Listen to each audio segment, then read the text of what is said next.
सभी भगवान अपने भक्तों के बीच सद्भाव और शांति का प्रचार करते हैं, लेकिन हिंदू धर्म में सभी देवताओं को अस्त्र शस्त्रों से सुशोभित किया गया है।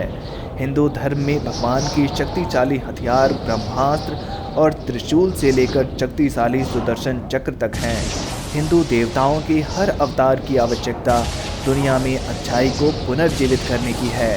समय समय पर ऐसी बुरी ताकतें रही हैं जिन्होंने लोगों की आजीविका को खतरा दिया है। दोस्तों, चलिए आपको हिंदू पौराणिक कथाओं में प्रयोग किए जाने वाले अस्त्रों के बारे में बताते हैं और साथ ही आपको ये बताते हैं कि कौन सा अस्त्र किस देवता द्वारा संचालित है, उस अस्त्र का प्रभाव कितना भयानक हो सकता है और उसका तोड़ क्या है।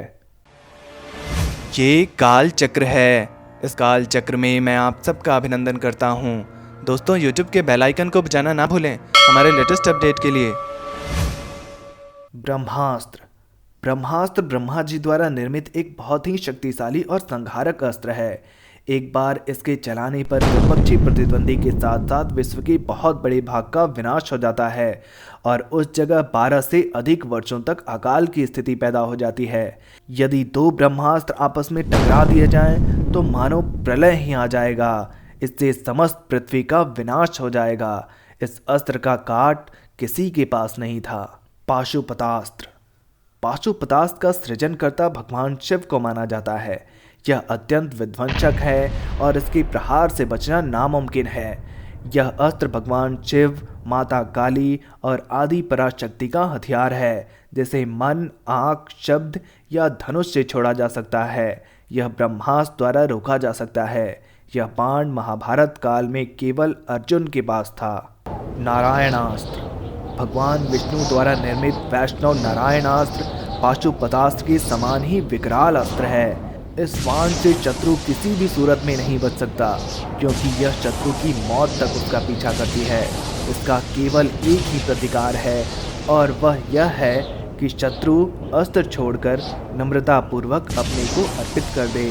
इस बाण के सामने झुक जाने से यह अपना प्रभाव नहीं करता है। सुदर्शन चक्र। यह अस्त्र के रूप में प्रयोग किए जाने वाला एक चक्र है जो चलाने के बाद अपने लक्ष्य के टुकड़े टुकड़े कर वापस आ जाता है। सुदर्शन चक्र को विष्णु ने अपने कृष्ण अवतार में धारण किया था। श्री कृष्ण ने इस चक्र से अनेकों राक्षसों का वध किया। सुदर्शन चक्र भगवान विष्णु का अमोघ अस्त्र है। पुराणों में उल्लेख मिलता है कि इस चक्र ने देवताओं की रक्षा तथा राक्षसों के संहार में अतुलनीय भूमिका का निर्वाह किया था। वज्र। यह देवराज इंद्र का मुख्य अस्त्र है। ऋग्वेद में उल्लेखित है कि दधीचि ऋषि की हड्डियों से देवराज इंद्र ने यह अस्त्र बनाया था और अनेकों राक्षसों का विध्वंस किया। वज्र अस्त्र ये दो प्रकार का होता है, कुलिश वज्र एवं अशानी वज्र। इसके ऊपर के 3 भाग तिरछे टेढ़े बने होते हैं। बीच का हिस्सा पतला होता है पर हाथ बड़ा वजनदार होता है। भार्गवास्त्र। यह परशुराम का अस्त्र माना जाता है, जिसे कर्ण ने प्राप्त किया था। यह इंद्रास्त्र से भी ज़्यादा शक्तिशाली है। इसके प्रभाव से पूरी सृष्टि का नाश हो सकता है। महाभारत के युद्ध में जब कर्ण ने इस अस्त्र का प्रयोग किया, तब अर्जुन ने ब्रह्मास्त्र से इसे विफल किया था। त्रिशूल। त्रिशूल का सीधे शब्दों में अर्थ है 3 शूल। भगवान शिव और माता शक्ति का अस्त्र है। यह अस्त्र सभी अस्त्रों से ऊपर माना जाता है। भगवान शिव के अलावा कोई भी इस अस्त्र पर काबू नहीं कर सकता। इस अस्त्र के उपयोग से भगवान शिव ने कई असुरों का संहार किया है।